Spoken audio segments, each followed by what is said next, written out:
고난을 선으로 바꾸시는 하나님, 6번째 시간을 하나님 앞에 올려드립니다. 찬송가 337장입니다.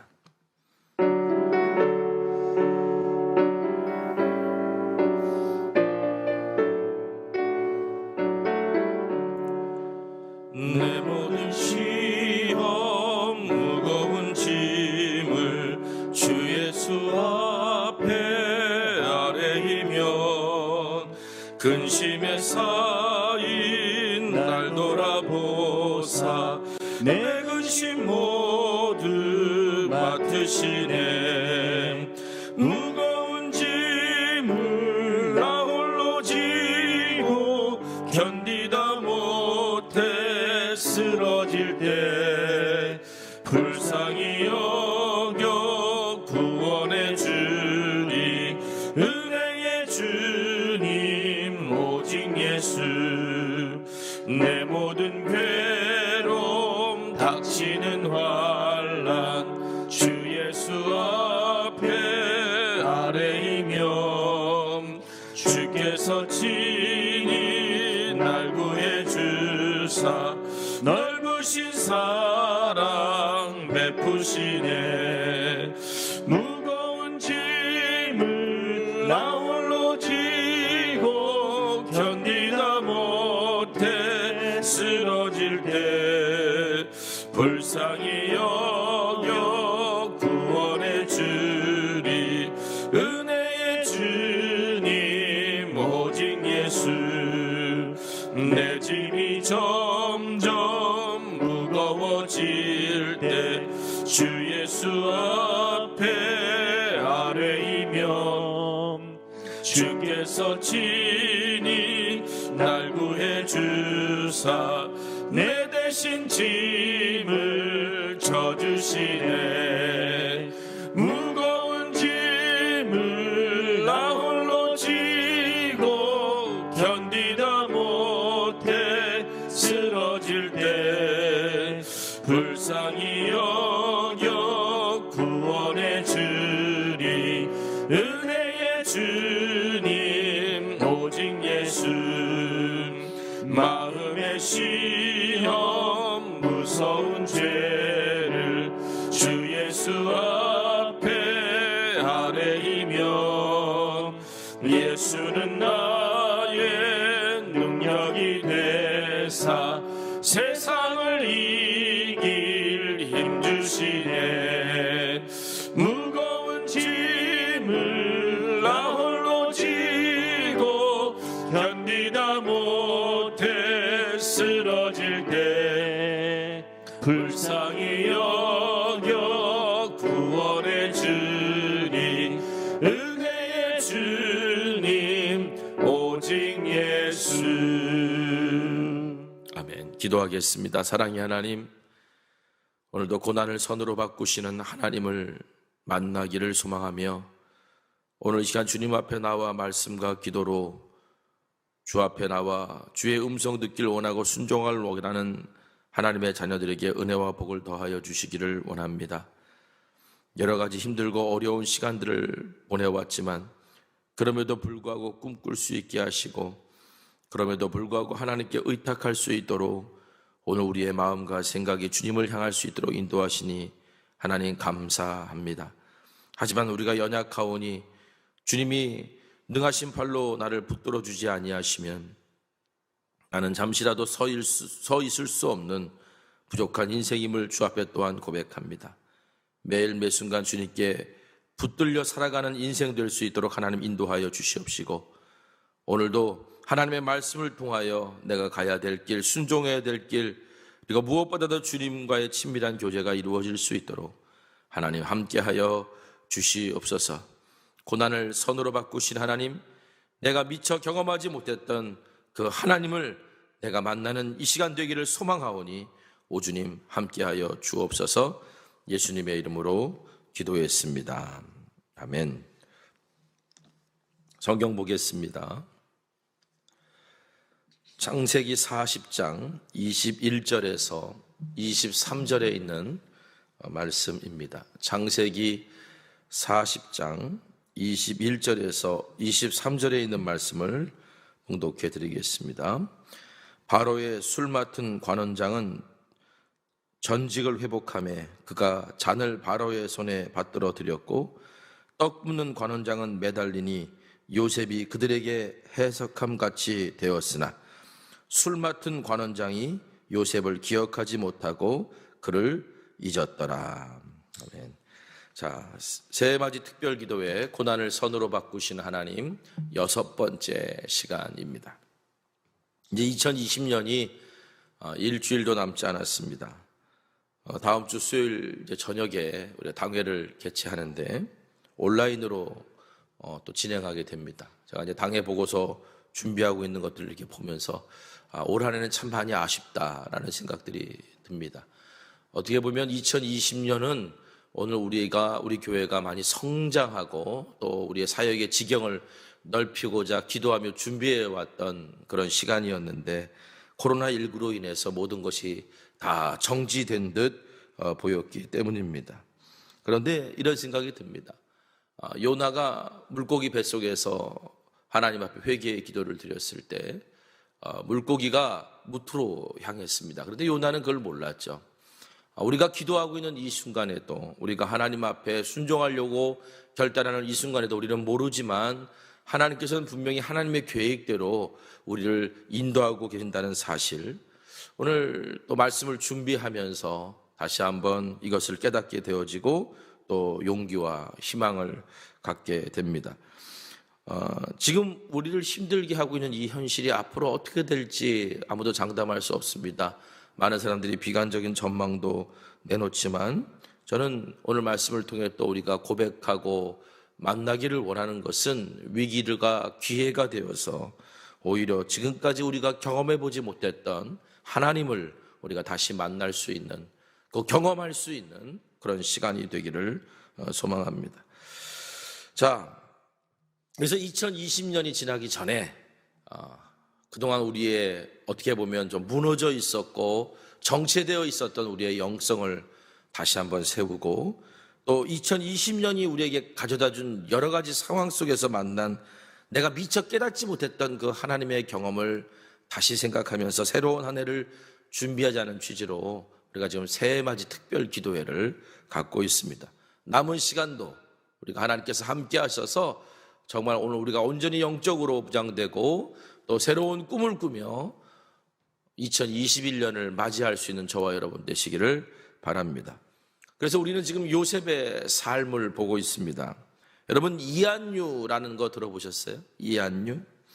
이한류는 역조 혹은 거꾸로 파도 이렇게 말하기도 하는데요. 해안에서 바다 쪽으로 이렇게 흘러가는 해류를 말해요. 해운대 해수욕장이라든가 여름철에 보면 사람들이 이한류에 휩쓸려 가지고 물에 빠져 죽거나 먼 바다로 떠내려간 사람들을 구조해 왔다라는 뉴스를 가끔씩 보게 됩니다. 이 요셉의 삶을 보면요, 마치 이한류에 휩싸인 사람 같아요. 요셉은 17살쯤에 하나님께서 주시는 꿈을 꿨어요.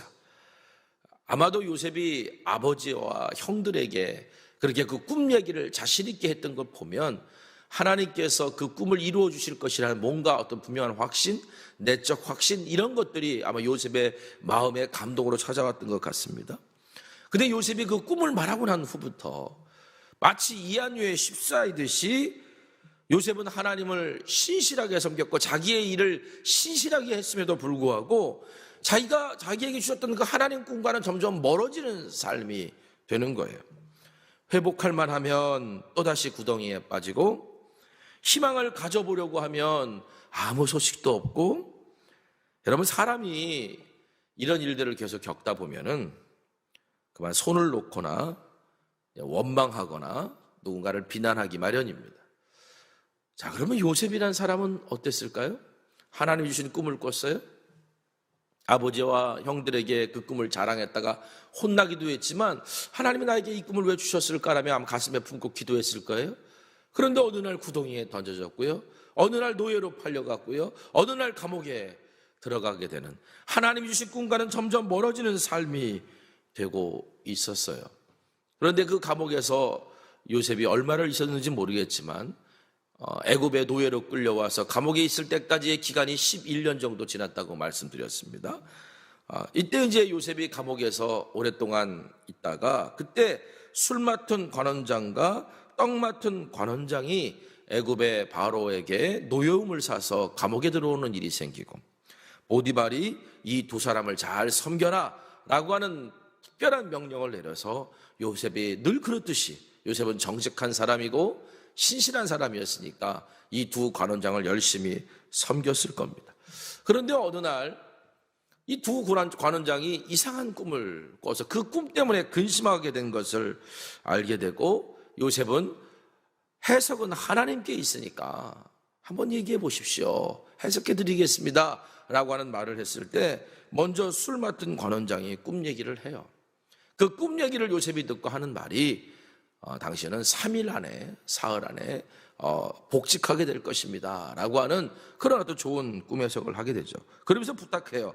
만일 원래의 자리로 돌아가시게 될 때 나를 기억해 달라. 요셉 자신을 기억해 달라. 나는 지금 억울하게 옥살이하고 있으니 바로에게 이야기해 달라고 그렇게 특별한 부탁을 요셉이 하게 됩니다.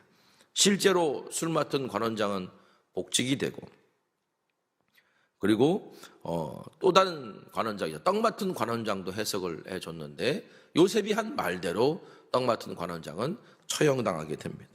자, 술 맡은 관원장은 요셉이 어떤 사람인지 알고 있었을 거예요. 얼마나 그가 진심으로 자신들을 수종들고 그 마음을 헤아려서 그 모든 일들을 감당해 줬는지 또한 꿈 해석이 맞는 것을 보면서 야, 이 사람 정말 지혜롭고 뭔가 특별한 사람이고 그가 말하는 하나님이 정말 있구나 라고 하는 그런 생각이 들게끔 했던, 그래서 아마 술 맡은 관원장도 고마워하는 마음을 가지고 있었을지 모르겠어요.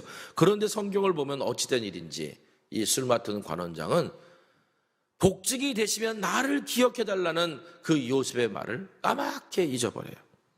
창세기 40장 14절 말씀 보니까 당신이 잘 되시거든 나를 생각하고 내게 은혜를 베풀어서 내 사정을 바로에게 아뢰어 이 집에서 나를 건져주소서라고 부탁합니다.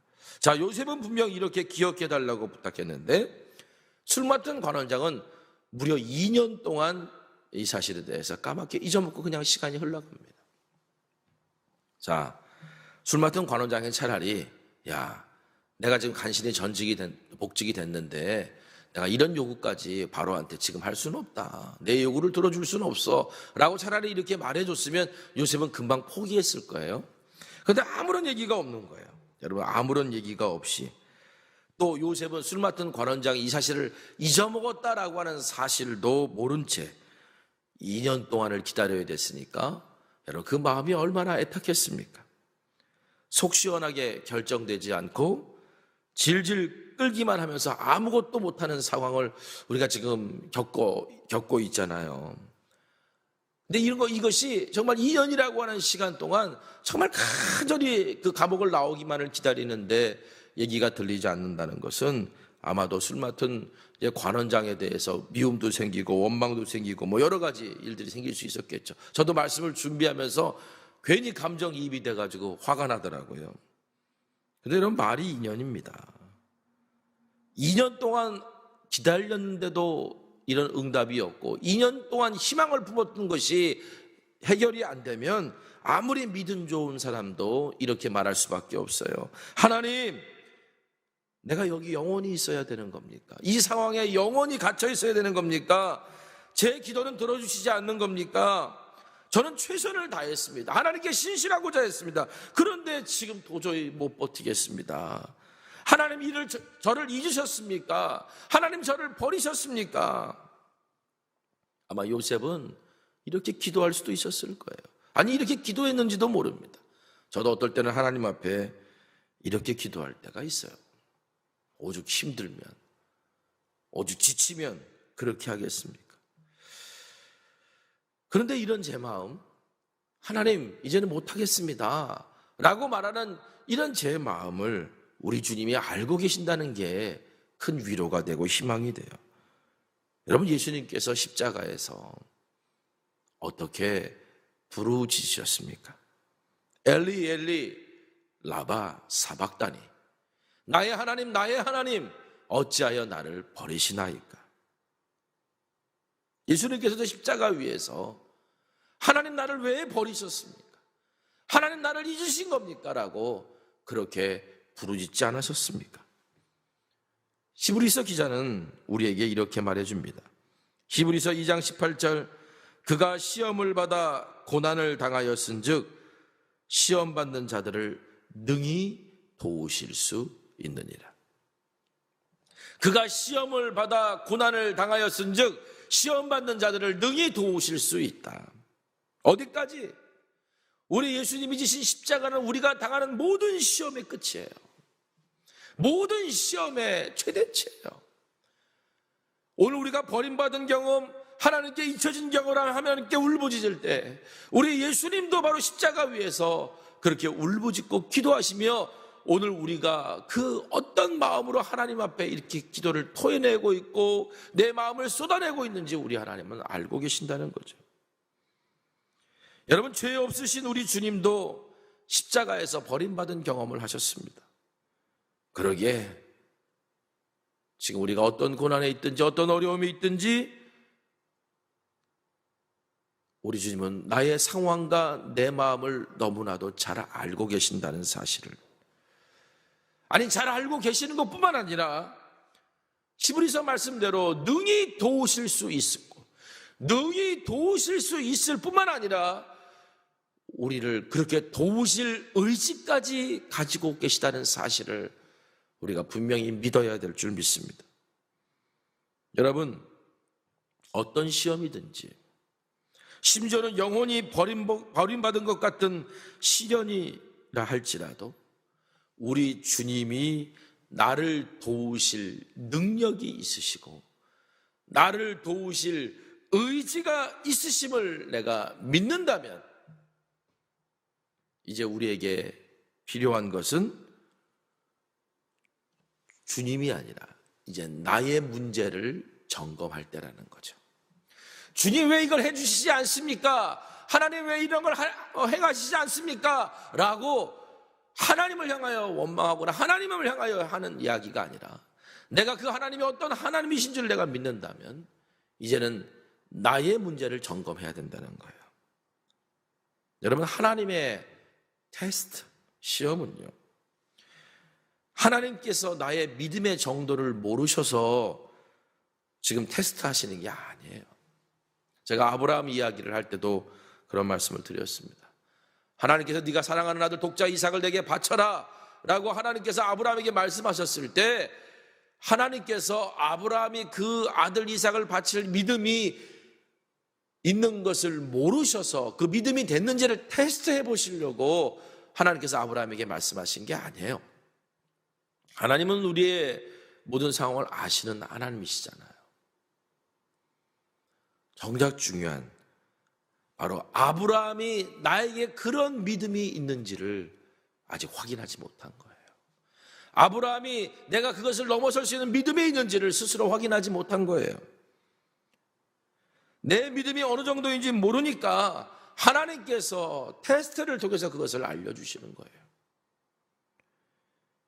고난과 시련의 시간을 통해서 내가 충분히 내 믿음이 성장하고 컸음에도 불구하고 스스로 믿음 없다 하면서 움츠려 들 때가 있습니다. 마귀 사탄이 그렇게 너는 할 수 없는 존재라고 우리를 정죄할 때도 있습니다. 또 반대일 경우도 있겠죠. 나는 내 믿음이 엄청나게 좋은 줄 아는데 하나님께서는 테스트를 통해서 아직도 나의 믿음이 얼마나 부족한지를 가르쳐 주실 때도 있으니까요. 여러분, 믿음의 테스트를 통해 오늘 우리가 감당해야 될 것은, 스스로 점검해야 될 것은 내가 정말 주님을 사랑하고 있는지, 내가 정말 주님을 신뢰하고 있는지를 확인해야 된다는 거죠. 이것을 확인하면 그때부터 두려움이 사라집니다. 하나님이 나를 사랑하심을 믿고 내가 그 주님을 신뢰한다는 사실을 확인하면 두려움이 사라집니다. 제가 좋아하는 말씀처럼 하나님을 아는 자는 강하여 용맹을 떨치기 때문입니다. 내가 하나님이 어떤 분인 줄 알기 때문에 내가 강한 거예요. 내가 강한 게 아니라 내 안에 계신 주님이 강하심을 내가 알기 때문에 내가 무엇이든지 감당할 수 있는 거예요. C.S. 루이스가 이런 말을 했어요. 하나님께서는 우리가 기쁨 중에 있을 때는 속삭이시고 양심에게는 그냥 말씀하시지만 우리가 고통 중에 있을 때는 외치신다. 여러분, 고난 중에 하나님의 메시지를 더 분명히 들을 수 있다는 말씀이기도 해요. 기쁨 중에 있을 때는 속삭여 주시고 양심에게는 그냥 말씀하시지만 고난 중에 있을 때는 외치신다. C.S. 루이스는 이것을 하나님의 메가폰이라고, 고난을 하나님의 메가폰이라고 불렀어요. 고난을 통해서 우리가 더 분명히 하나님의 음성을 들을 수 있다라고 하는 이야기죠. 메시지를 분별할 수 있다라고 하는 이야기입니다. 2차 세계대전이 한창일 때 나치에 반대했던 독일의 고백교회 성도들이 있었습니다. 그 중에 크리스천 리거라고 하는 사람이 고발을 당해서 악명 높은 수용소에 4년 동안 수감이 되게 되는데 그 리거가 이런 고백을 해요. 니체라고 하는 철학자는 사람이 만일 자기 생의 이유를 안다면 고통을 견딜 수 있다고 말했습니다. 그러나 저는 이곳 수용소에서 훨씬 더 큰 것을 배웠습니다. 나는 수용소에서 내 생의 주인공을 알게 되었습니다. 그분은 그때도 나를 지켜주시기에 충분하셨고 지금도 역시 나를 지켜주시기에 충분하십니다. 니체는 생의 이유를 안다면 고통을 견딜 수 있다라고 그렇게 말했습니다.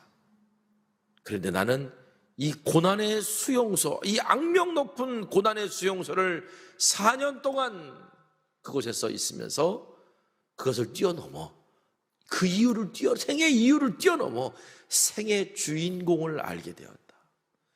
그분이 바로 오늘 나의 삶을 그때도 지금도 나를 지켜주시고 나는 그분으로 충분하다. 여러분, 이런 위대한 믿음의 고백을 어디서 배우고 어디서 찾을 수 있었을까요? 우리가 일부러 고난 가운데 들어가라는 얘기는 아니지만 내 인생에 찾아왔을 때가 바로 하나님께서 나에게 노크하실 때고 하나님께서 메가폰을 붙들고 나에게 말씀하실 때다. 저는 술 맡은 관원의 약속을 기억해 주기를 바라며 2년을 기다린 요셉도 이와 같았을 것이라고 생각합니다. 원망하고 비난하고 포기하고 낙심하는 데 시간을 흘려보내기보다 바로 고난 속에서 하나님의 메가폰을 잡으신 하나님의 음성을 더 분명히 들을 수 있지 않았을까? 여러분, 2년이 지난 후 바로가 오늘날 이상한 꿈을 꿨어요. 그 꿈을 아무도 해석하지 못하자 그제서야 술 맡은 관원장이 요셉을 기억합니다. 이럴 때 쓰는 말이 망각이 은혜라는 거예요. 만약에 2년 전에 술 맡은 관원장이 요셉의 말을 기억해서 요셉을 꺼내주었다면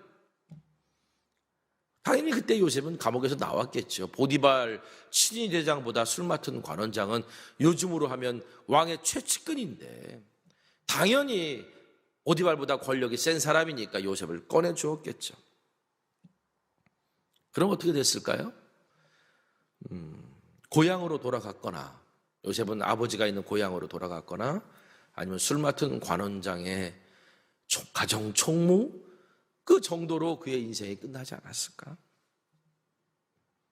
그런데 그 2년 동안의 망각의 시간이 있었기 때문에 어떻게 보면 요셉은 그 기간 동안 다시 그 믿음의 그릇을 키울 수 있었고 하나님의 때에 걸맞는 사람으로 준비될 수 있었다는 거죠. 여러분, 요셉에게 2년 동안의 기다림은 마지막 믿음의 테스트 같은 것, 아직 믿음의 테스트가 남아있긴 하지만 믿음의 테스트 같은 것이었습니다. 하나님이 요셉의 인생의 주인공이심을 분명히 알 수 있는 기회, 그 기회가 바로 2년의 기다림이 아니었을까라고 저는 생각해 봅니다. 여러분, 요셉이 꿈 해석을 위해 바로 앞에서 한 말을 들어보면 요셉이 2년의 기다림이 원망과 비난으로만 끝나지 않았다는 사실을 오늘 우리가 확인할 수 있어요. 창세기 41장 16절에 있는 말씀 보겠습니다. 요셉이 바로에게 대답하여 이르되 내가 아니라 하나님께서 바로에게 편안한 대답을 하시리이다. 내가 아니라 하나님께서 바로에게 편안한 대답이란 말은 당신이 기뻐할 만한 대답을 하실 거라는 거죠. 요셉은 알고 있었던 거예요.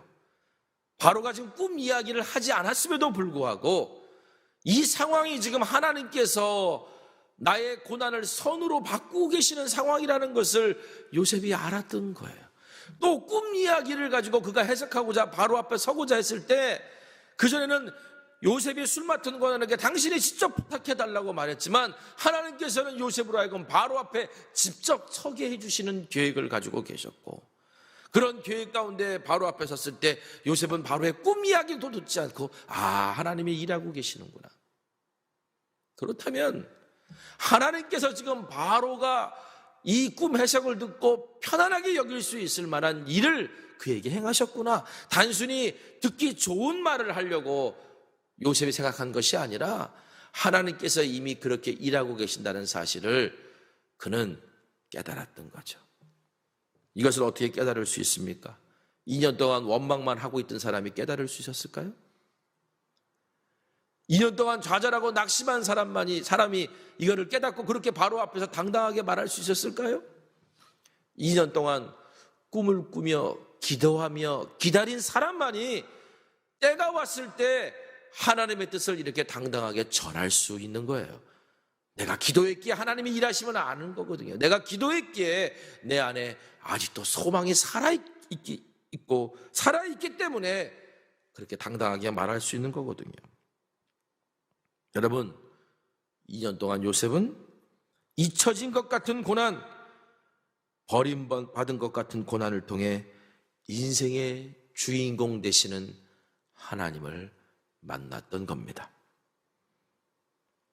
저는 오늘 요셉의 이야기를 묵상하시면서 우리가 기도할 때 함께 묵상할 말씀을 소개하고 오늘 말씀을 마치려고 합니다. 시편 42편에 있는 말씀을 여러분들 오늘 하루 묵상해 보십시오. 요셉의 이야기와 함께 묵상해 보시면서 오늘 하나님 말씀 붙들고 기도하기를 바라는데요. 시편 42편 1절에서 5절, 9절에서 11절의 말씀만 제가 봉독하겠습니다. 하나님이여, 사슴이 시냇물을 찾기에 갈급함같이 내 영혼이 주를 찾기에 갈급하나이다. 내 영혼이 하나님 곧 살아계시는 하나님을 갈망합니다.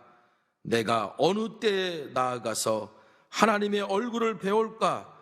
사람들이 종일 내게 하는 말이 내 하나님이 어디 있느냐 하오니 내 눈물이 주야로 내 음식이 되었도다.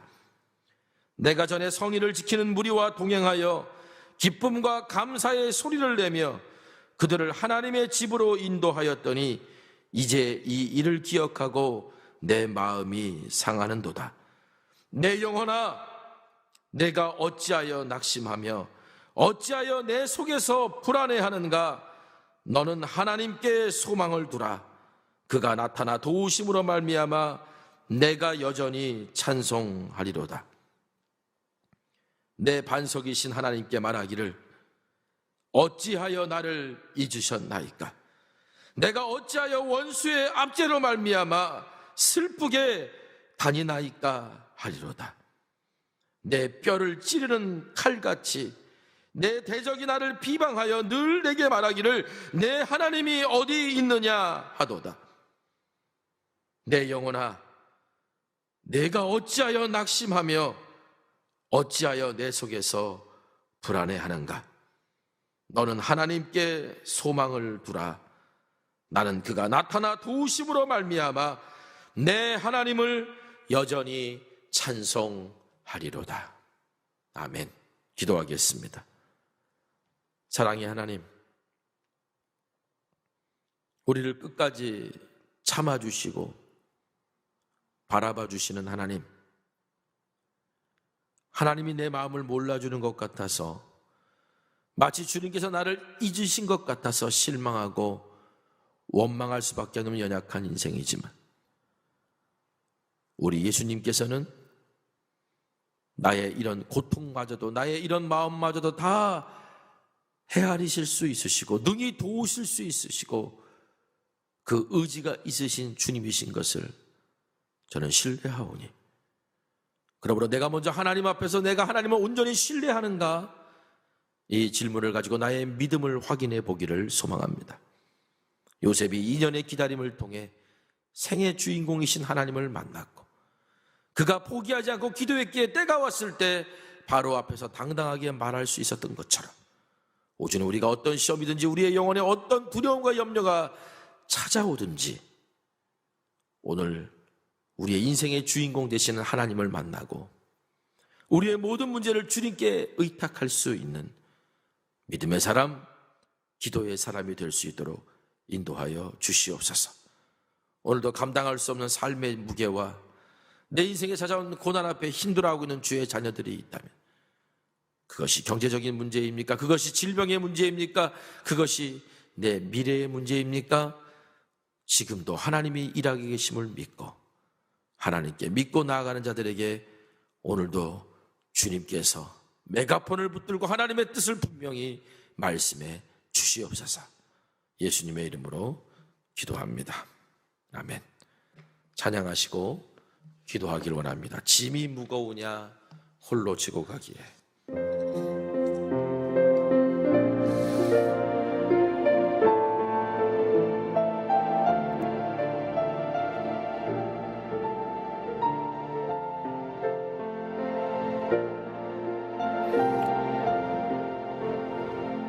짐이 무거우냐 홀로 지고 가기에, 험한 데로 갈까 두렵지는 않느냐,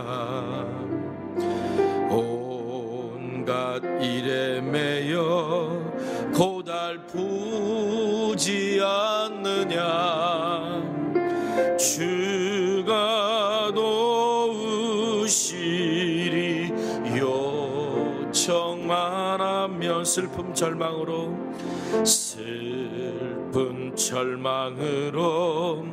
벅찬 삶을 사느냐, 장래 모든 걱정 너를 짓누르느냐, 친구 잃고 지쳐 길마저 잃었느냐, 오늘 주께 오면 도와주시리. 우리 기도를 언제 어디나 들으시며 큰 사랑으로 감싸주시고 동행하니, 내가 실망할 때 기억해야 할 것은 예수께 가면 다시 한번 고백합시다. 우리 기도를 언제 어디나, 우리 기도를 언제 어디나 들으시고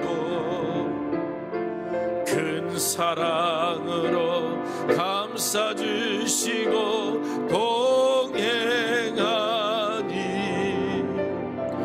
내가 실망할 때 기억해야 할 것은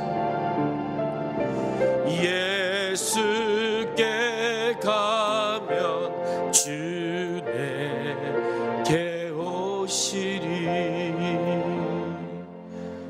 여러분이 실망할 때 기억해야 될 것은 예수님이 계십니다. 우리 함께 말씀 붙들고 기도하겠습니다. 기도합니다.